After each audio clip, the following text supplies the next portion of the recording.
We will not allow this second attempt to partition Ukraine. Knowing Russia, where there is a second, there will be a third. That is why we stand firm on clear Ukrainian positions. We must end the war with a dignified peace based on a clear and reliable security architecture. Our partners are ready to help us with this. I have just received a report from our team in the United Kingdom, from Andriy Yermak. There have been talks between security representatives of the United States and Europe, Ukraine, the United States, Vice President Vance, the UK, France, Germany, Italy, Finland, and Poland. The meeting was constructive.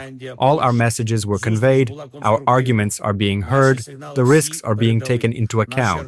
The path to peace for Ukraine must be determined together, and only together, with Ukraine. This is fundamental, and it is important that our joint approaches and shared vision work toward a genuine peace, a consolidated position, a ceasefire, an end to the occupation, an end to the war. I thank everyone who is with us, who is with Ukraine. Russian dictator Vladimir Putin offers a limited ceasefire in the air and at sea in Ukraine. The move should become a first step towards peace in negotiations between Trump and Putin this Friday in Alaska. Meanwhile, Vladimir Putin, however, is not ready to return occupied territories to Ukraine as a part of the deal. What are the main details of Putin's offer over a ceasefire, and could the meeting between Trump and Putin lead to the end of the war in Ukraine? Vladimir Putin has offered a limited ceasefire with Ukraine ahead of the summit with President Trump, according to The Economist. Limited ceasefire could apply to air and sea operations. However, a breakthrough could follow if a wider package of documents, agreements are developed. Although a limited ceasefire is possible, The Economist noted that the positions of Ukraine, Russia and the US remain far apart. Also, in exchange for a ceasefire, the US has offered reintegrating Russia into the global economy, including lifting sanctions and removing restrictions on trade. Putin is ready to fully impose a ceasefire only if Ukraine withdraws from the Donetsk and Luhansk regions. US President Donald Trump will meet Vladimir Putin in Alaska on August 15th to discuss this matter and the possible deal.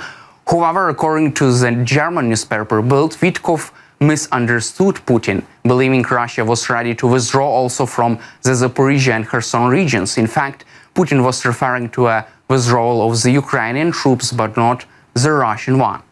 Meanwhile, Washington and Moscow are aiming to reach a deal to halt the war in Ukraine that would lock in Russia's occupation of territory seized during its military invasion, according to Bloomberg. The US and Russia are working forward a deal on territories. The US is working to get buy-in from Ukraine and European allies on the deal. Putin, however, is demanding that Ukraine cede its entire Donbas area to Russia as well as Crimea. Under the terms of the deal that officials are discussing, Russia would halt its offensive in the Kherson and Zaporizhia region of Ukraine along the current front lines. Also, it's unclear if Moscow is prepared to give up any land that it currently occupies, which includes the Zaporizhia nuclear power plant.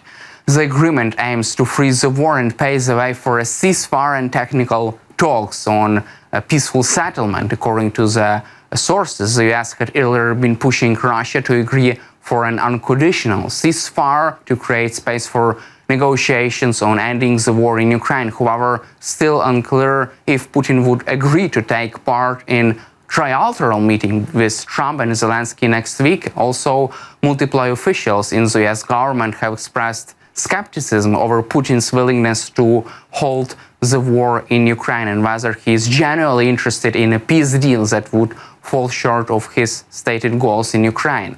Also, US President Donald Trump says that there will be some swapping of territories between both sides of the war. This matter would be discussed during negotiations in Alaska. Europe wants to see peace. The European leaders want to see peace. President Putin, I believe, wants to see peace, and Zelenskyy wants to see peace. Now, President Zelenskyy has to get all of his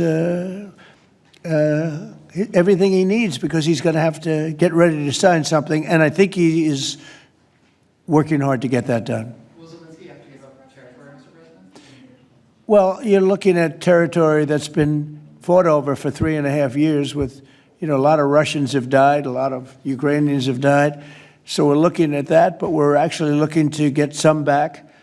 and some swapping. It's complicated. It's actually nothing easy. It's very complicated, but we're going to get some back. We're going to get some switched. There'll be some swapping of territories to the betterment of both.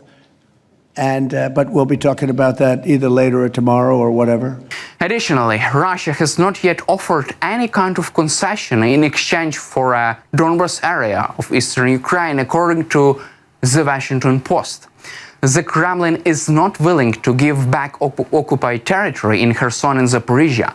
Trump told reporters Friday that Kremlin proposal involved some swapping of territories to the betterment of both. However, according to the Washington Post, Putin would not agree to withdraw forces from Kherson or Zaporizhia. The only compromise Russia could make would be to halt its military campaign against the Ukrainian regions of Odessa, Kharkiv, and Kherson and Zaporizhia, which also remained under the Ukrainian control. Also, European countries, together with Ukraine, have prepared a plan for a peaceful settlement in response to Vladimir Putin's proposal for a ceasefire. This was reported by the Wall Street Journal, citing its own sources. According to two European officials familiar with the negotiations, the agreement is intended to serve as a basis for a future meeting between US President Donald Trump and Vladimir Putin. The initiative was agreed upon. The meeting with US senior officials directly rejects Russia's proposal to transfer territories controlled by Ukraine in exchange for a ceasefire. Also, according to the European plan, a ceasefire must take place only before any further steps aimed at settlement. If Ukraine withdraws its troops from the one territory, Russia should also retreat from another territory. The key condition of the document is that any concession by Ukraine must be accompanied by strong security guarantees, including possible Ukraine's accession to NATO.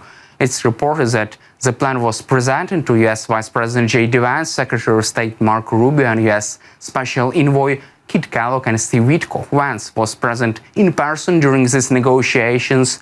This weekend, advisors to European leaders handed the document to the U.S. side with the aim of setting a clear red line for future negotiations with Russia, according to the Wall Street Journal sources. Also, NATO Secretary General Mark Rutte said Friday's summit between President Trump and Vladimir Putin will be an important test for Vladimir Putin. He said this on ABC News interview.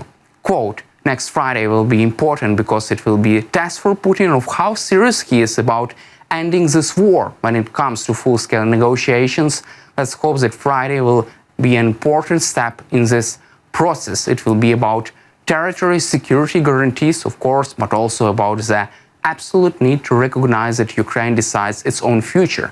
NATO had also acknowledged the reality that Russia controls part of Ukraine's pre-war territory. Quote, the question will be how to move forward after ceasefire when it comes to this issue of territory, when it comes to recognizing, for example, perhaps in future agreements that Russia de facto controls part of territory of Ukraine. It has to be an effective recognition, not a political recognition, but de facto. Meanwhile, Dmitry Kozak, the deputy chief of staff of the Kremlin, recently suggested that Russia should stop the war against Ukraine and start peace talks, according to the New York Times. Kozak told colleagues that he had presented Putin with a proposal to stop the fighting and hold peace negotiations. Sources added that Kozak also urged Putin to carry out internal reforms, including transferring powerful Russian security forces under governmental supervision and creating independent judiciary. Kozak disappointed Putin because he made it clear that he considers the war against Ukraine as a mistake, and today many of his powers have been transferred to another Putin's aide, Sergei Kiriyenko, deputy in the Kremlin's administration. According to the sources, Kozak is the only senior official in Putin's inner circle who has openly spoken against Russia's invasion of Ukraine. Despite his loss of influence, the New York Times reports that Kozak still maintains some access to Vladimir Putin. That's all for today. Subscribe to our YouTube channel and glory to Ukraine.